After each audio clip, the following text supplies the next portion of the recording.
Good morning, Josh.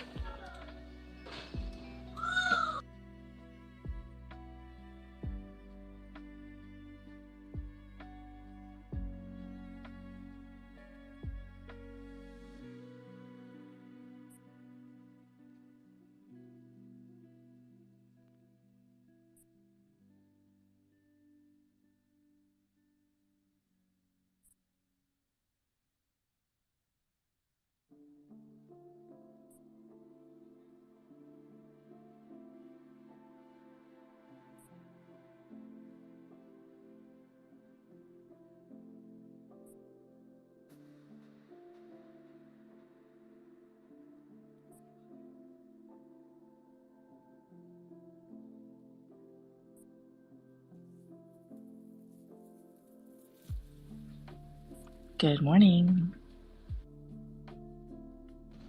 Good morning, Tang. How are you? Doing well. Got your coffee?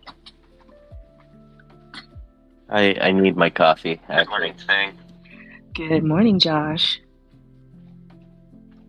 Josh, I think you have one of my favorite icons of all time. I love that one. Hi.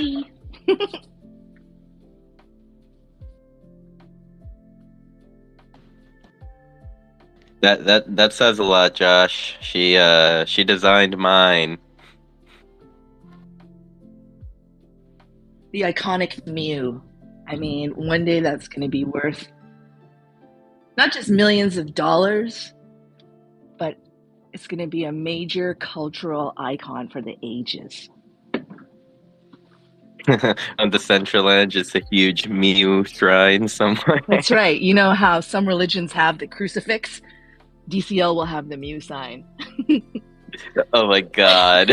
Not saying you're Jesus or anything. There'll be like Miu chains and shit. You know it. You know it. I think a gold Mew chain would be kind of cool. Oh yeah. Not before the sinful chain. Oh, Oh yeah. The simple Steph chain would be good.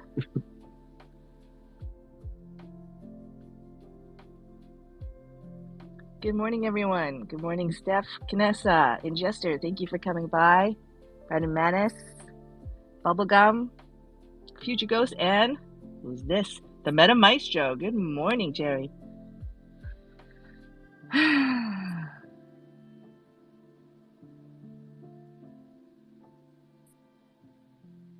good morning, friends. Oh wait, it's not letting. Oh, there we go.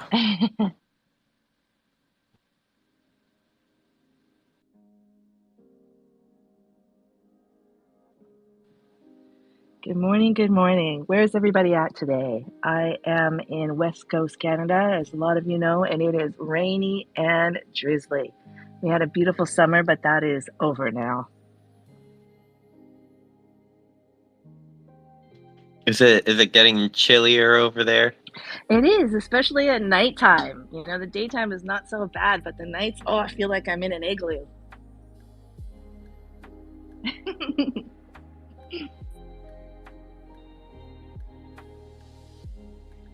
Everybody got their Sunday coffee ready?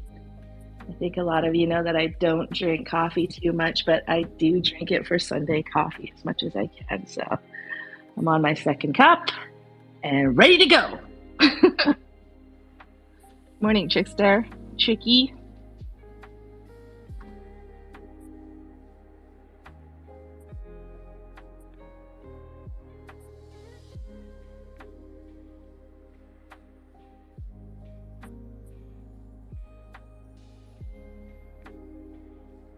Just wait a little bit longer for the room to get a little more full.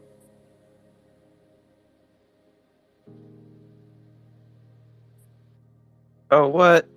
I had accepted Brandon to come up to speak, and then it just like threw him back into listeners. Wow, rejected.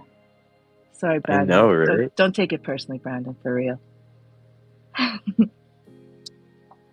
I'm taking it personally for him not coming up here.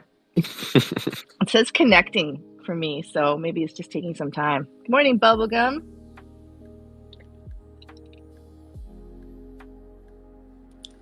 Good morning. Sorry, I was scrambling for the button, but I found it.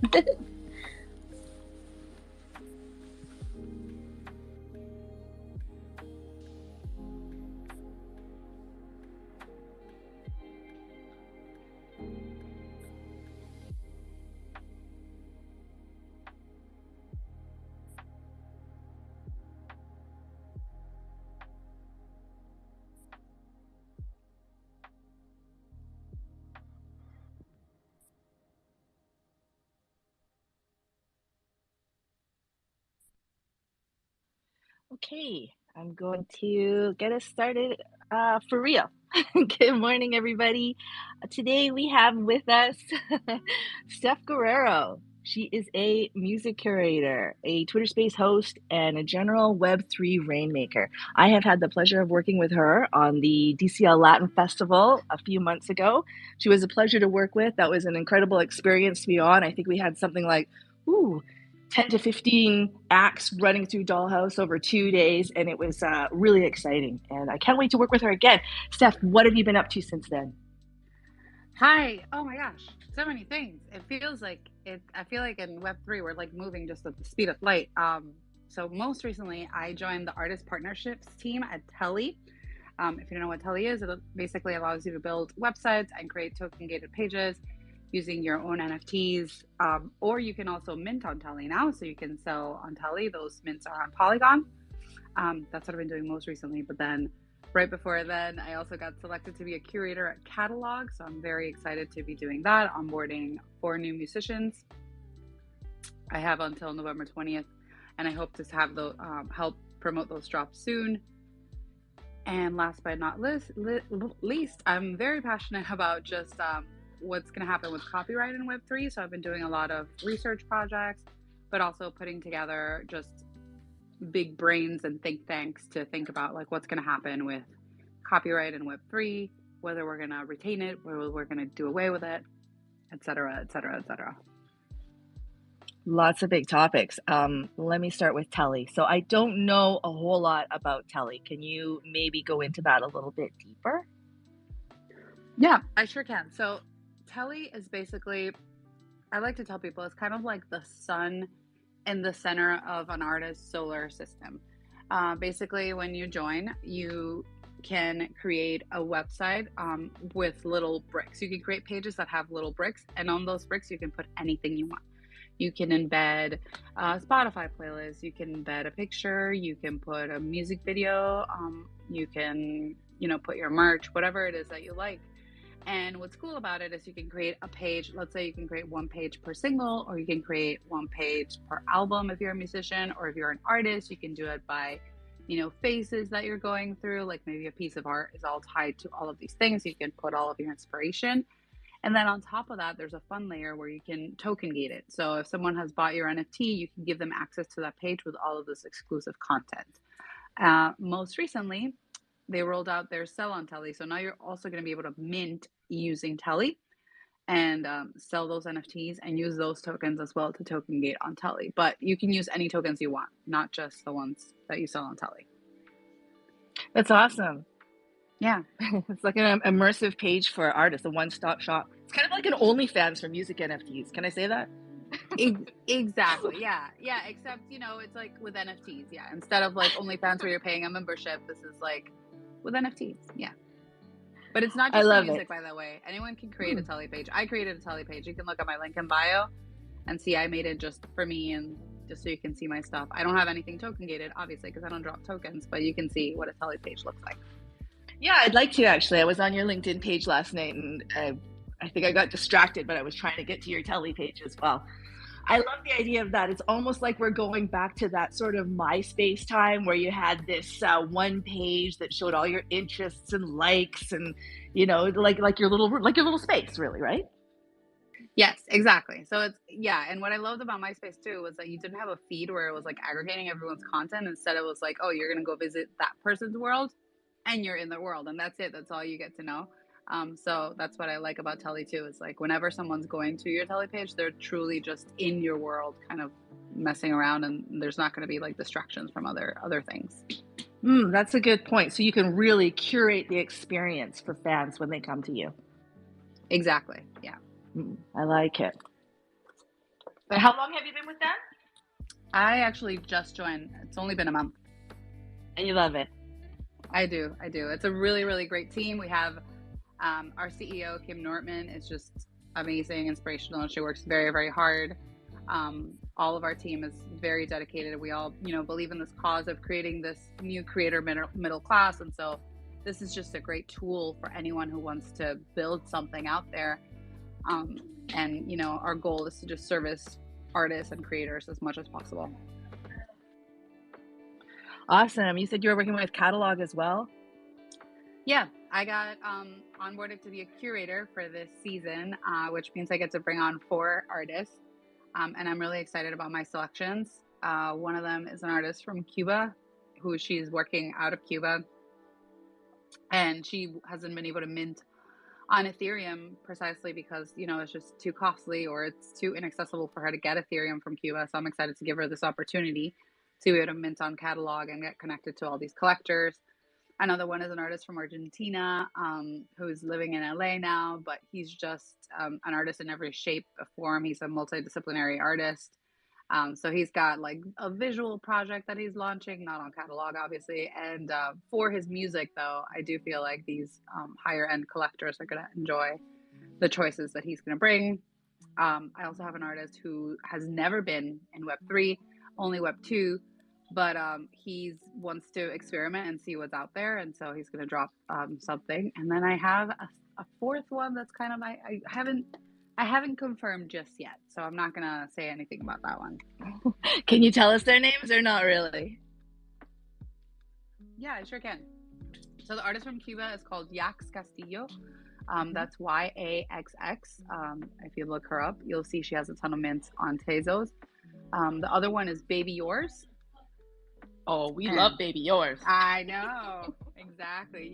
Baby Yours. I'm actually using his PFP from his other visual project right now. That's my new PFP right now.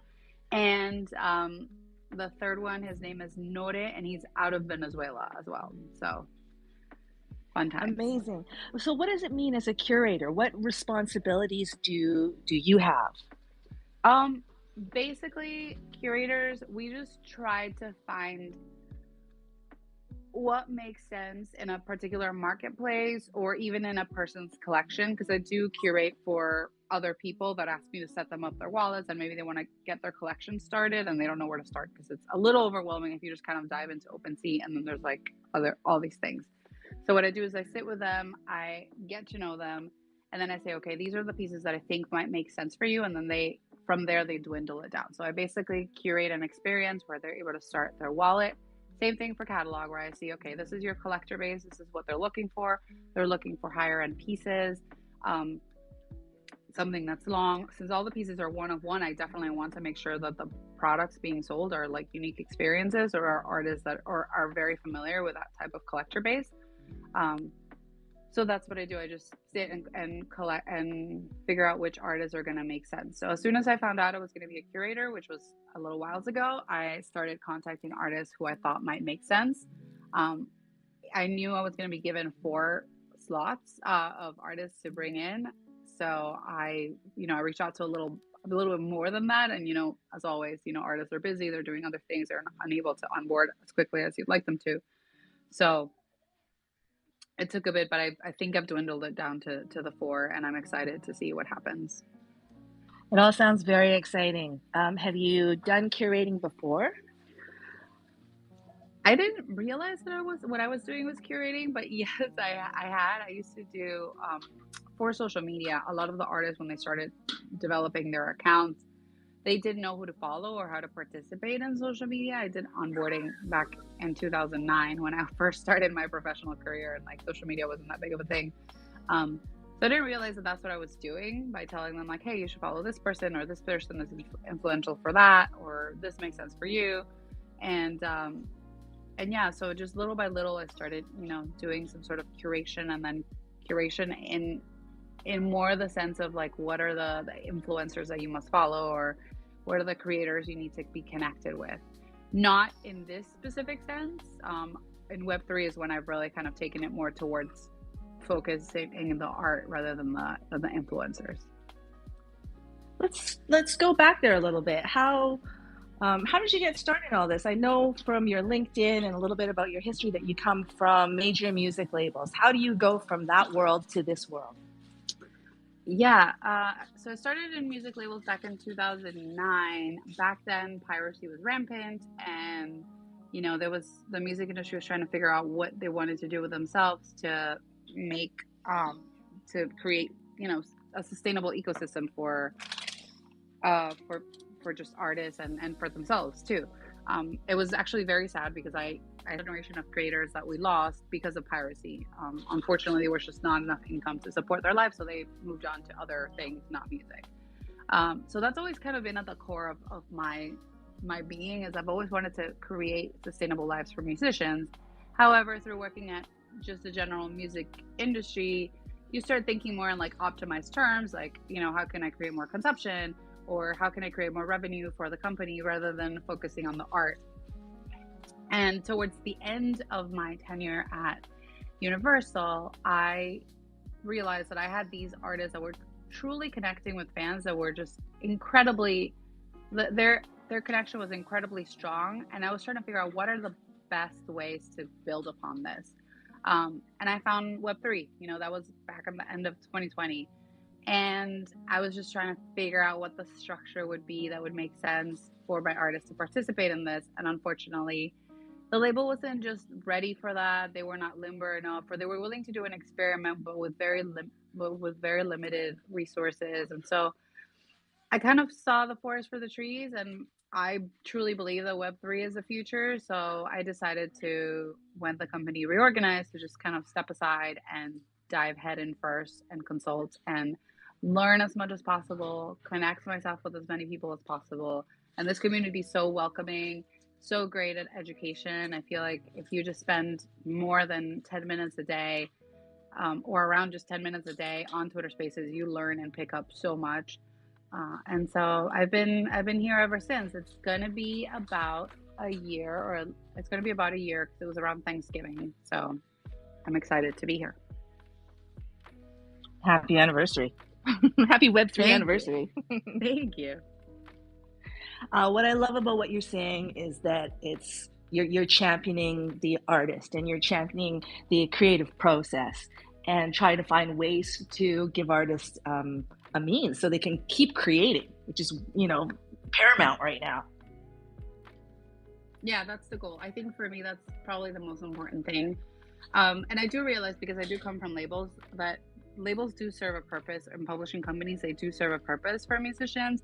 They provide all these services so that the artist can focus on creating, right? Like accounting, marketing, business dev, like all of these things that are great. However, because of the power structure and how it's built right now, it's not necessarily very beneficial to musicians. Musicians have to pay a high premium to get those services.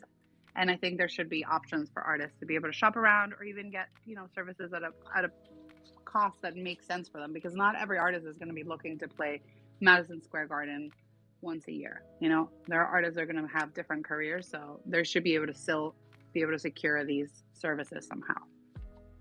Yeah, I think the idea of that being the end goal, all these big arena concerts, is kind of dated now. There's so many different options for people. Yeah, 100%. And especially too with the metaverse, it's crazy because I did not realize how inaccessible concerts are to so many people. Whether it's because the concert's not physically coming to you, but also, you may be differently abled, or, you may have limitations, like even just being a parent, sometimes you can't get a sitter for every single night. And so for me, it's exciting to see that like this metaverse is going to provide a ton of possibilities for, neurodiverse people, differently abled people that maybe just, sometimes people don't want to necessarily go out and be around a lot of people because it's very exhausting, and maybe just want to experience a concert from the comfort of their home, and then, be able to just turn it off and go to bed. That is a fun night out for some people. Definitely a fun night out for me. One thing I have been kind of like saying that is that like the metaverse is eventually going to become like an option for individuals, like something to do. as the world, like, opened up earlier this year, we started seeing like more people being in the metaverse more often, and it kind of became like one of these things like during the weekdays the metaverse would be, lively, and you would see your friends, and then during the weekend you see a lot of individuals going out in real life. That makes sense to me perfectly. And it's crazy because I feel like a lot of times, you forget. I don't know. Now that I've become a parent, or I've been a parent already for 3 years, but during the pandemic, I obviously was not going out and not doing anything. And as soon as, kind of restrictions started going down and concerts started coming back on, I still didn't feel safe because, as you know, like little kids didn't have vaccines until much later. So for me, it was just great. I didn't realize how I could go to these concerts, do these things, prepare the drink at home that I wanted to drink exactly how I wanted to drink it, and it was just great. Even on weekends, I truly appreciated it, and I think it's certainly going to make things um, a lot easier and accessible for people that weren't able to have these experiences. And we're Most at that step. Sorry, sorry, Sim. Go ahead. Now you can go. I think too, in addition to just being an event, the metaverse is a really exciting place to try new ideas, right? Like being able to, when we did the Latin Fest, being able to make a couple of wearables to give to everybody. There's like a kind of like a next level of things that we're starting to do now, and hopefully we'll do even more gamification, more wild things that you can't necessarily do in the real world. Yeah, I think that's very exciting too, right? Because there are things also that I don't know, like even those wearables, for example, like you can't, that's not something you can physically do. You cannot physically wear an aura. Like it's going to have to be a really complicated contraption. And it's awesome for you to be able to create this like digital persona. You can have a personal, like creative outlet by wearing those things, or um, even artists, can include that as part of their performance, which is exciting. Like, how many times have you seen like the Super Bowl like halftime show where they give all the audience all these glow sticks or whatever to interact? You can do that in the metaverse and have it not, be ridiculously expensive, but actually be semi-accessible for your fan base or even for yourself. Yeah, exactly. And you're saying this, and all I'm thinking is baby yours, baby yours, baby yours, because he's got that incredible visual aesthetic. So I can't Yeah. wait for him to start doing wearables and start doing more concerts, not just in Decentraland, but I know he has a sandbox experience coming up as well. So, Yeah. he's really doing well. Yeah, I'm excited about that. And I feel like that wouldn't be possible if it wasn't for Web3 because it's like the metaverse, but also like, NFTs allows you to connect with him. And I feel like he's just, I don't know, it just opens so many more layers of an experience for artists to have with their fans that are not available in just traditional means. It's true, and I see that, and you see that, and I think everybody in this room sees that. But there seems to still be like a lot of resistance from a lot of musicians about music NFTs. Have you found that, and why do you think that is? So I found that, first of all, and I understand this because I have felt the same way. It was very intimidating. It feels like there's a lot of information that's just coming at you really, really fast, and it's hard to keep a grasp on it. There's also all this like bad press and negative connotation with NFTs, and so musicians are being really careful because they don't want to be tied to something that's going to make them look bad. Also, in my experience, and it's very rare to find an artist that it doesn't feel this way, but like most artists really want to make sure that the experience for their fans is very easy, comfortable, and that they're going to have a good time. So, with the fear of like the security issues that have happened, how many times have we seen that so and so's wallet got hacked or, got phished and they lost everything?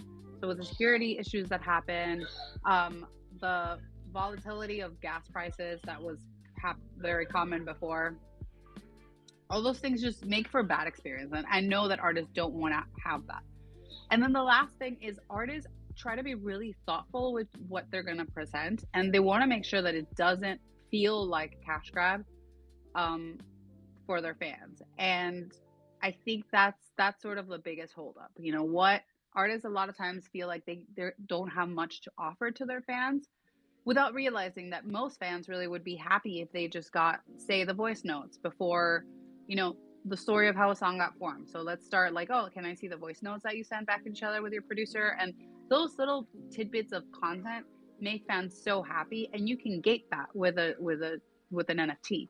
And so artists a lot of times don't realize that it can be as simple as that, or you can make it way more complex where you promise, on people lifetime tickets to your shows, or you can even say, let's you'll have access to merch if you have my NFT. Um, but I think that's what it is. It's mostly fear. That's very insightful, and that makes me happy to hear that artists want to be thoughtful and that they're just like us, wondering if they have enough to offer, hoping that what they give will be enough. That's nice. And I'm glad there's a way for us to support them through music NFTs in such a direct way. Yeah, I'm excited about that too. I think the biggest thing too is like the learning curve is probably what turns them off.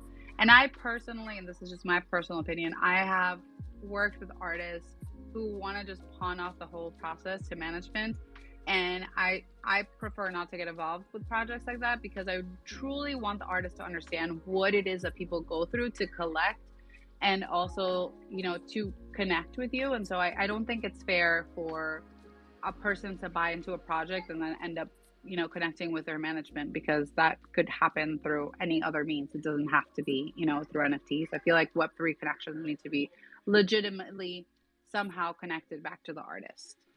Yeah, definitely. And I think you do notice when you come across projects like that where you're dealing with an external team instead of the real artist. We've all kind of been involved with projects like that. Yeah.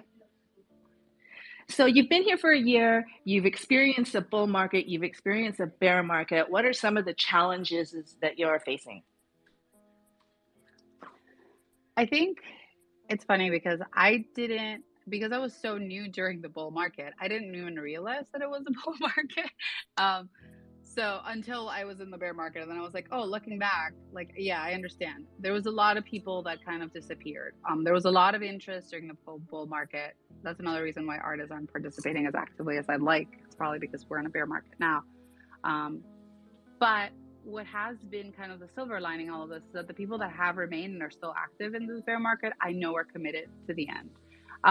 And that's something that I even tell artists: if you're going to collect something, or if a fan's going to collect from you, they need to know that this will have some value, even if the market determines that it'll go down to zero. If the fans find some value just because they have that connection with you, or just because they feel like that piece that they are collecting is of emotional, like has an emotional connection with them, that's what you need to build for. And so it's been good for me to be in this bear market and notice that that's a perspective you need to have. I don't think I would have been able to learn that unless I was through a bear market.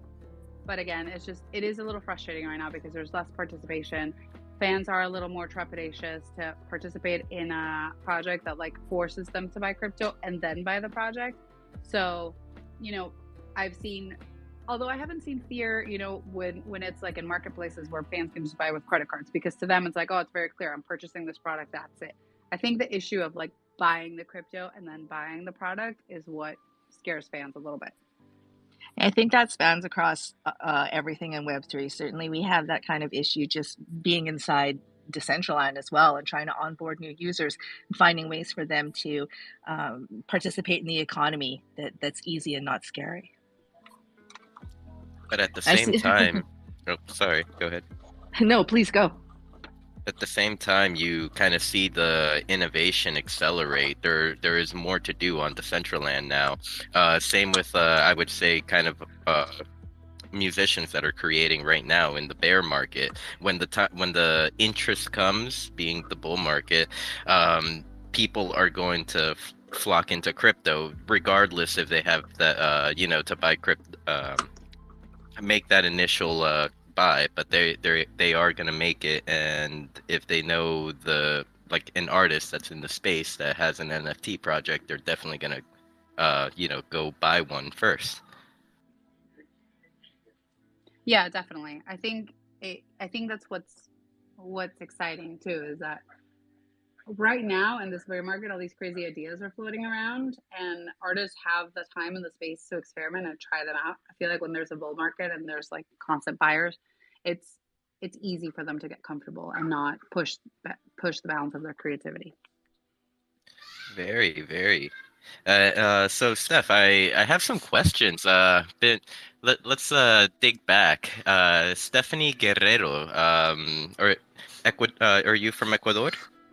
Yeah, so my family is, and I did elementary school, part of my elementary school in Ecuador. But yeah, my family is from Ecuador, from Esmeraldas, and we're just through and through, both of my parents. Yo nací en Quito. Oh, nice. Qué bien, qué bien. Mhm. So one of my uncles lives in Quito, and then the other one lives in Guayaquil now. And then my grandmother, until recently, lived in Esmeraldas.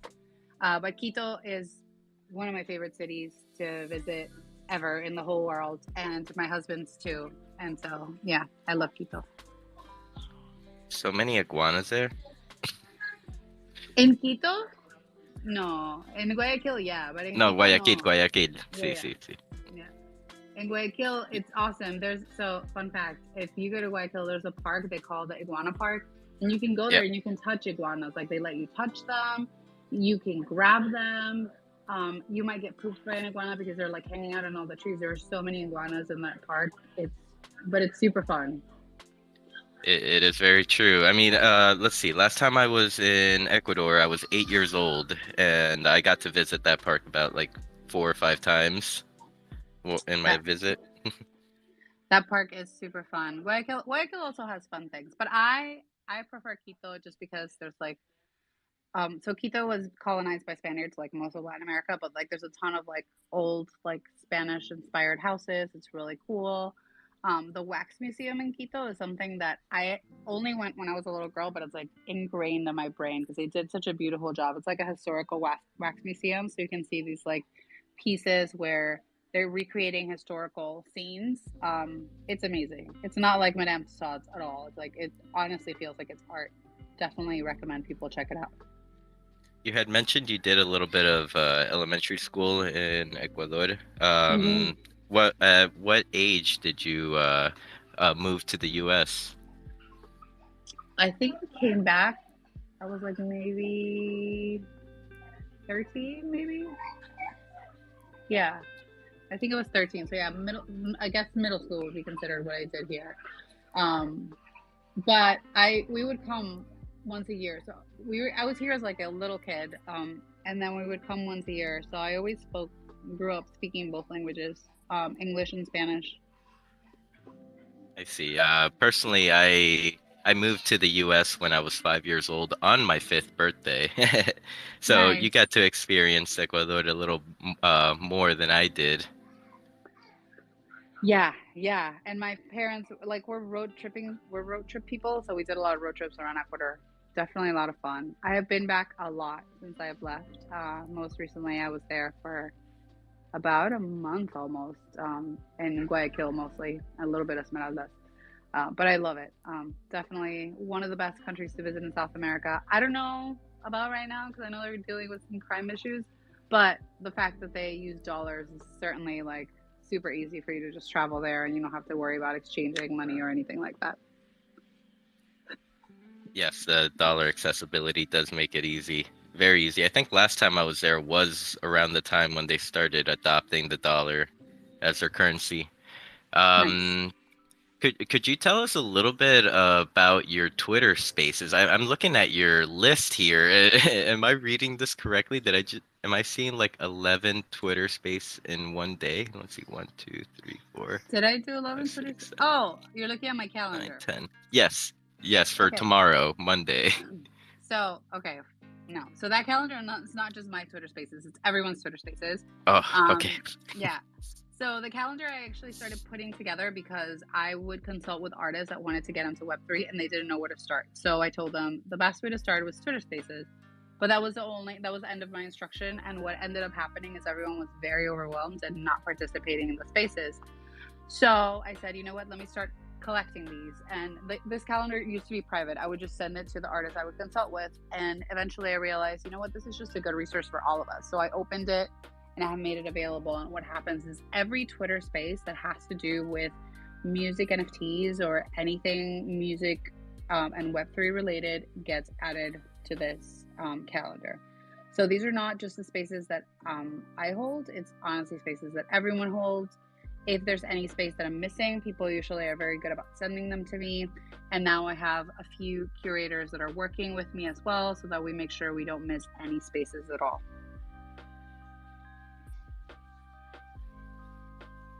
That's awesome that you would take the time to highlight even other people's Twitter space, and that's honestly how it grows. How that is like your way of helping this individual out by spreading the information that their space is gonna happen soon, or putting it on a calendar, make it visual. Yep, that's the goal. Make sure everyone can find whatever spaces they need to do. And also, when people try to book spaces, I've noticed that now they're starting to look at the calendar and say, well, there's maybe too many spaces that I'm competing with at this time, so I'm going to go for another one. So that's been fun for me to be able to provide.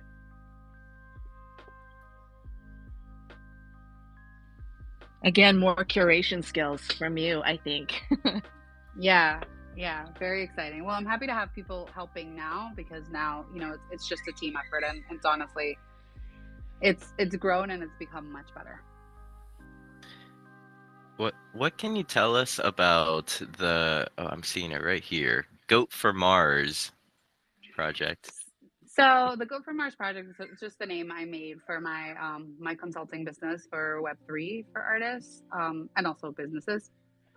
It's actually inspired by my grandfather. I lost my grandfather a little more than a year ago, and he was just a goat of a person, just an amazing person. And he was a politician. He traveled in all over the world doing parliamentary procedures and learning a lot about, like, how to be a diplomat and how to actually enact change in the world. He was the governor of his province in Ecuador, and he helped establish a UNICEF I guess headquarters in in Esmeraldas, which is a very underserved province. So he achieved so many incredible things, and he's just honestly an inspiration for me to service other, live in service for other people. And he had just this fun story. When he was a kid, he loved animals and he would hang out with animals all the time. And his family bought a goat, and he somehow trained this goat to take him to and from school. So the goat would literally drop him off at school and then walk back home and then pick him up later. And he would ride the little goat all the way home. So that's how I inspired my business, based on a literal goat and my grandfather, whose name is Marco, and Marco is derived by the planet Mars. So that's why I named my business that. That is amazing, and I mean that just gives that much more meaning to your personal consulting business. Oh my God, that's beautiful. Thank you for sharing. Yeah, no worries at all. I love sharing that story, because he's an amazing person in my eyes still, and like I said, inspires me. And that's the same way I view everyone, every artist that I work with. I literally want to take them all the way to Mars and even further. So that's why I named my business that. I love the name. It's very catchy. I noticed it on your email yesterday. I was like, oh, we got to ask her about that. Awesome. Anything going on with Latino Society NFT? So right now, I think they're working on another Latino fest. I think we definitely achieved a lot by getting all of these musicians to participate. I've started hosting a monthly Twitter Spaces where I'm just playing music from Latin musicians in that space, and I'm doing it monthly, so I give everyone the time to put something together and present their best pieces. I feel like weekly was a little too often to get people to have drops ready to present. And so that's going to become part of also this next Latino Fest that they're going to do. There's also some reorganization happening with the project in general, simply because, the bear market certainly affected the roadmap. But we are working to bring more brands and provide more education for people to get onboarded on Web3.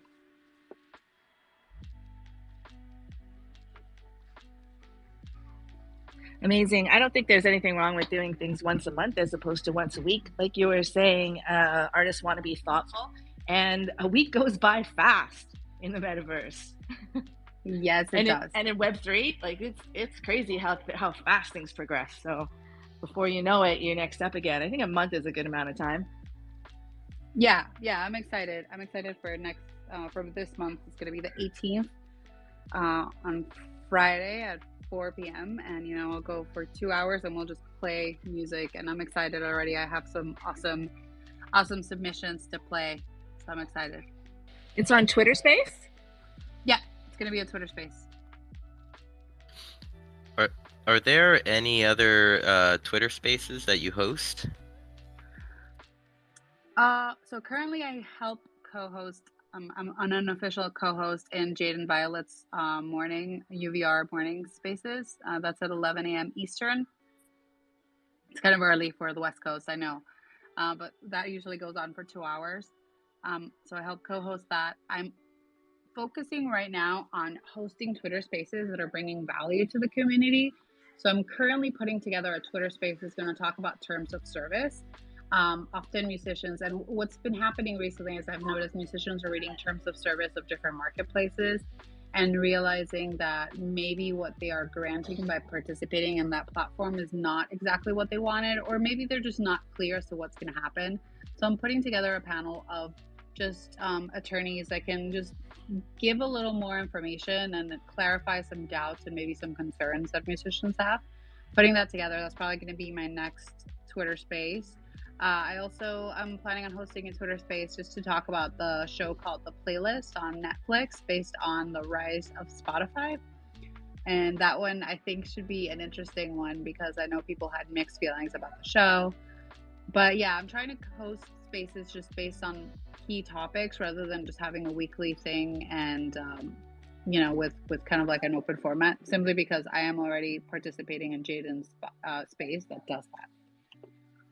I do like Jaden Space. I have popped in there like quite a few times and have spoken there as well. Jaden is a awesome personality. Has an awesome personality. He's awesome to talk to, and he does really good job.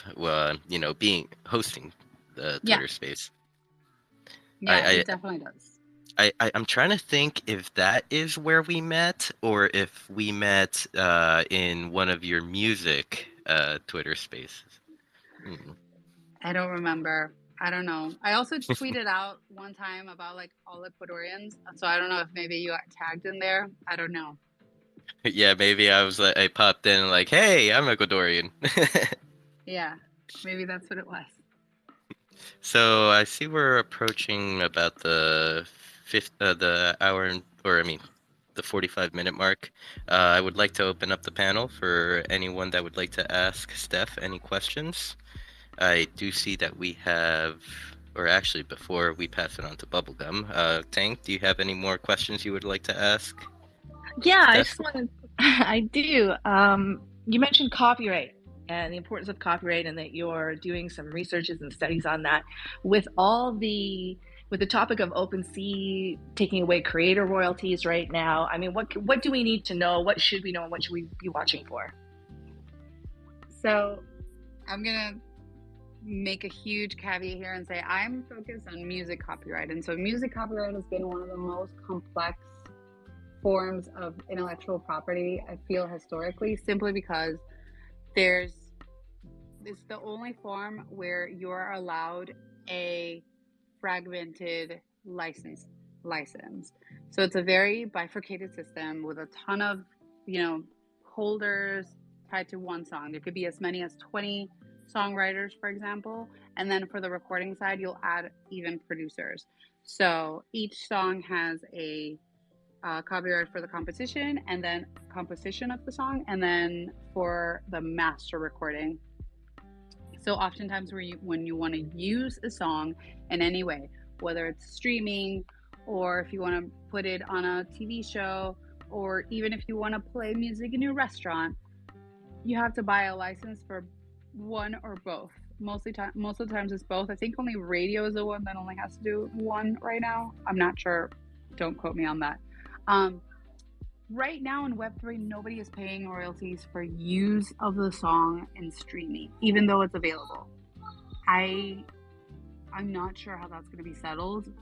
oftentimes what has happened, it has been legislation by lawsuit where, you know, the big labels or the RIAA has gone after these platforms that are hosting this music to get compensation to songwriters or musicians.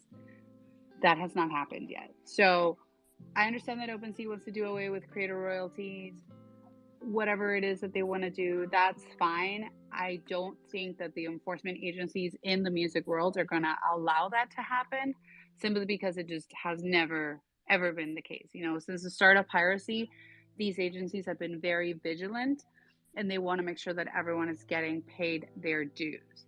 Now, OpenSeas can claim that they are not collecting any revenue unless there's a sale, or, you know, it's not like an ad-based platform where like Facebook and TikTok, you know, that's, they're making revenue off of the content that's there, so that therefore they do have to pay for the use. But again, that hasn't been decided. I'm not a lawyer, but I have a feeling that there's going to be very, very smart people in these enforcement agencies making sure that creators get paid their royalties for their music. Do you feel like there will be like some other marketplace to step up and kind of take advantage of this opportunity to you know, empower creators, or at least in the musical side? I think so. It's really tricky. I feel like everyone's trying to solve the music industry and nobody has the answers directly. Obviously, you know, we know that the streaming model does not work, and it doesn't work because it was essentially built by the bigger corporations, right? They decided how they were going to do the business model. It was going to be a market share business model, so it doesn't serve independent musicians, because it's like, oh, after the market share split is distributed, whatever's left is what goes to independent musicians. So the rate that is being paid for stream is really low. Nobody has the answer. So here's an idea I have. It doesn't have to be the idea. It could be anything. But in my perfect world, here's what I think. I pay a membership, whether it's on the blockchain or whatever. This membership allots me a certain number of hours of streaming. Let's say, I don't know, 10 hours a week, whatever it may be. And each artist is able to, or not only that, not even hours of streaming, just a certain number of tokens. And each artist is able to set their own rate at how much they want their track to be streamed at. Let's say someone can say it takes 1 token, another artist can say 5 tokens per stream. Once you run out of those tokens, then you have the option to buy the permanent NFT. And I understand that is going to make it more expensive for you to own music, but there has to be a cost for you to be able to own it. You can still access it, stream it. You can buy more tokens if you want, or increase your monthly fee to get more tokens to stream and sample whatever you want. But people are going to want to build their collections, and you know, if you want to have a permanent ownership of something or a permanent connection with an artist, then you should just own it, buy it outright, get the NFT, and that way your connection is established and solidified. Again, this is just my idea. Logistically, I don't know how this happens. I'm not a dev. I'm also not, you know, like a person that can tell you how to bring this to fruition. But I think that's the experience I would like to have as a fan. I would love to be able to sample what I want, keep what I like, and then, you know, go again next month or next week. That song gets released. I like the opportunity in your idea as well for people who maybe just want to stream the song to do that by buying tokens, but people who want to invest in deeper to buy the music NFT, and then, like you say, be able to have access to music notes or to visual art, and you know, so many bonuses and extras that can come with having that ownership of a music NFT. Yeah, exactly. Offers everybody some choices, the artists too. Yep. Love it. Now, I would like to pass the mic over to Bubblegum. Did you have any questions for Steph today?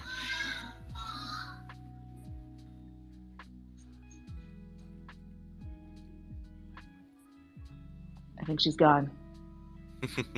Okay, maybe we could skip her for a little bit. Brandon, how are you today? Hi, love you. My name is Brandon. Nice to meet you, Steph. I was just wondering if there was like a specific genre that you've noticed has had more of like a smooth transition towards Web3 and NFT, whether it be like lo-fi or rap or any of those. Yeah, well, certainly electronic music I feel has been the most successful, and I think it's probably because it's programming music, the kind of music you play while you're programming. So there's a proximity already between that community and the community that's developing.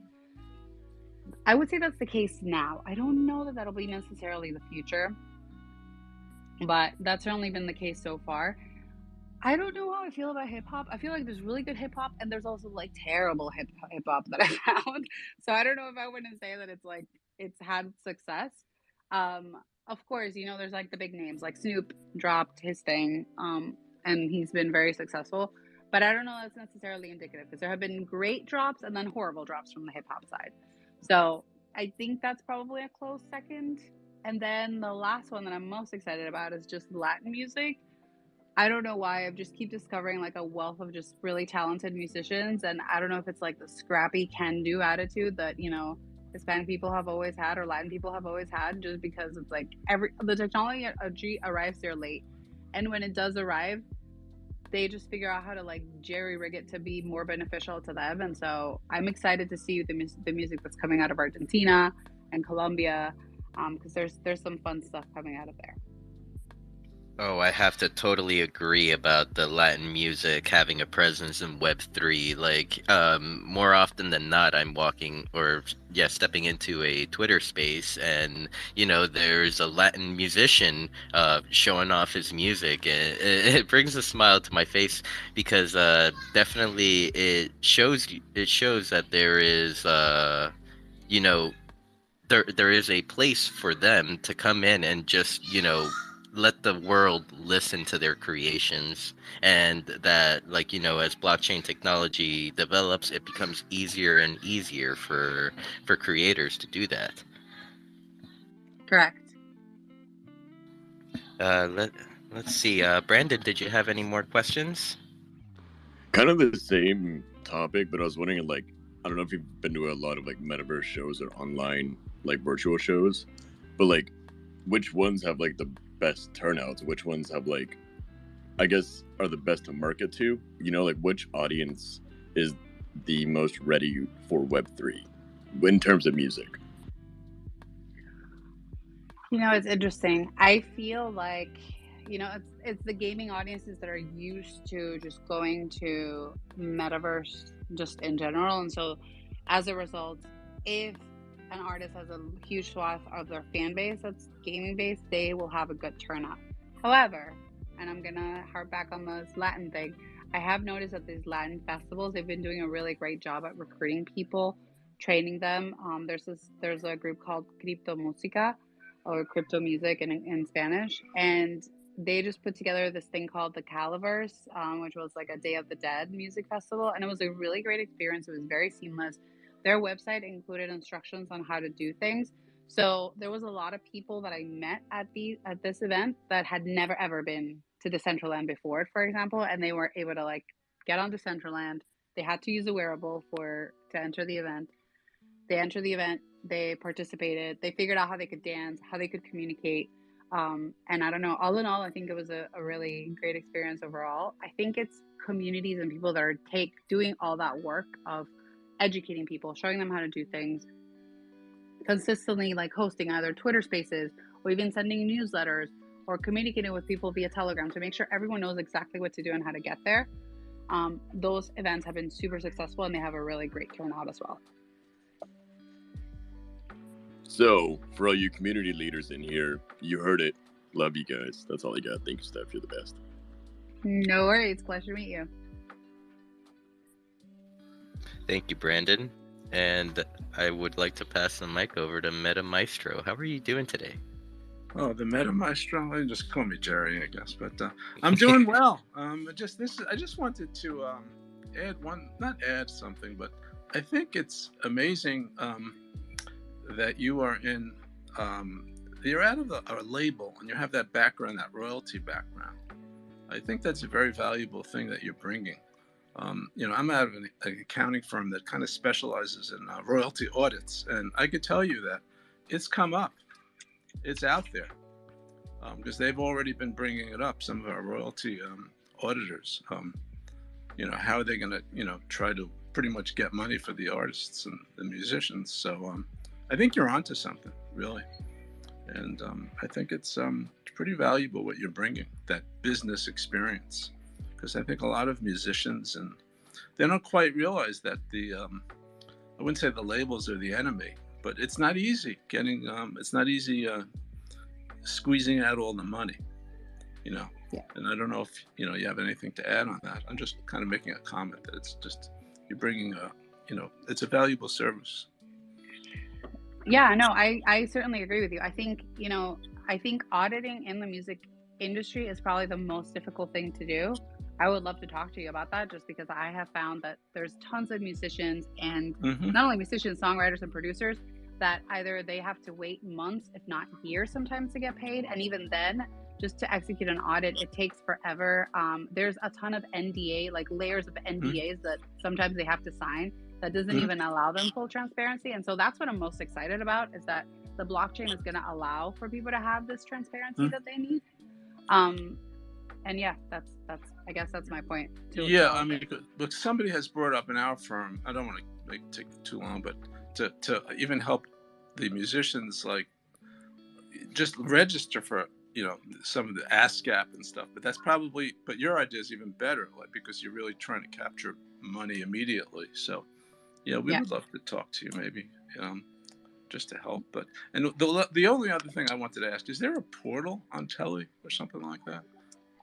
What do you mean, a portal? I mean, maybe it's a stupid question because I'm not that familiar. Well, like, Spatial, I see, has a portal. You could portal from, or a link. Yeah, no. So Telly just lets everyone create their own site. And we're really optimized right now, not necessarily for you to link. I mean, unless the creator themselves links to another person's Telly, it really is meant, to keep you just in the artist's page themselves. All right. Thank you very much. No worries. Yeah. Okay. Bye-bye. Yeah. Bye. And Jerry, I'm going to pin Steph's Telly link up at the top. So if you wanted to check it out. Great. Thank you. Okay. Bye. And I just followed you, Jerry. So if you follow me back, would love to DM and keep talking about this.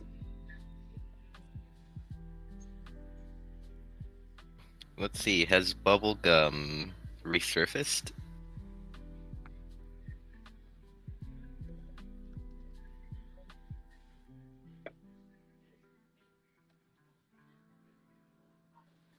Oh, I don't think so. Here, I'm gonna try to pin this tweet at the top, and then well, I'll take this opportunity to invite anyone else that may have any questions. If not, perhaps maybe we can start to wind down. Yep, that sounds good. Thank you, everyone, so much for joining us again at Sunday Coffee, and thank you, Steph, for giving us some insight into what it is that you're doing, and a little bit of insight into the background of music NFTs. No worries at all. Thank you so much for having me. And I would like to thank everyone for attending today's Sunday Coffee. Really means a lot to see so many of you here today. Thank you, Jerry, for coming up and contributing. And I did pin that tweet at the top, and I actually should also comment it at the bottom for the in the comment section, just so it could be here forever if you ever needed to look back. Thank you. You're welcome. Really appreciate every single one of you. And once again, back to acting natural. We will see you. We will see most of you on the metaverse. Thank you. And oh wait. Oh, final announcement. Make sure to tune in to Beyond the NFT tomorrow night at 10 p.m. Eastern. Neha will be our guest. Neha from Wilderness. Thank you. And Tank, did you want to say something? I can't wait to hear Neha on the show. That's great. What's going on with us? At Dollhouse, we have, of course, Beyond the NFT on Monday, WADME Wednesday. It's still up in the air what we're going to do. And we might be doing a little something for the music festival as well next weekend. So stay tuned for more details on that. I think it's someone's birthday in one of these coming days as well. Whose? I don't know. Actually, actually, I should take this opportunity to say one more thing, kind of a little birthday present, and so my grant proposal passed. So thank you, everybody out there, for all the support. I just found out this morning that we passed the threshold for that. Again, huge thank you. Reading some of the comments out there was just an amazing experience for me. This whole year has been incredible, and I'm looking forward to doing more stuff for the community. So thank you all again. Oh my God, what a wonderful birthday present. I know so much. Congratulations, Tang and Dolls. Thank you. Thank you.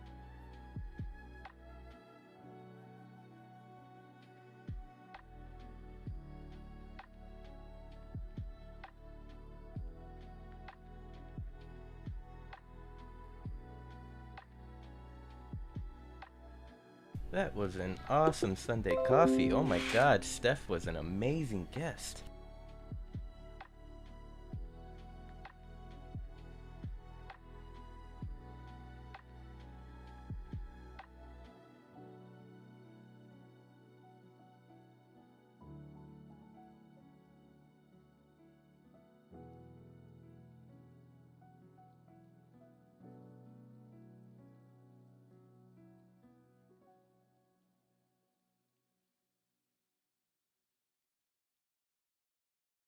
All right, all right. I think I'm gonna maybe try to spend some time at Genesis Plaza trying to help some new users.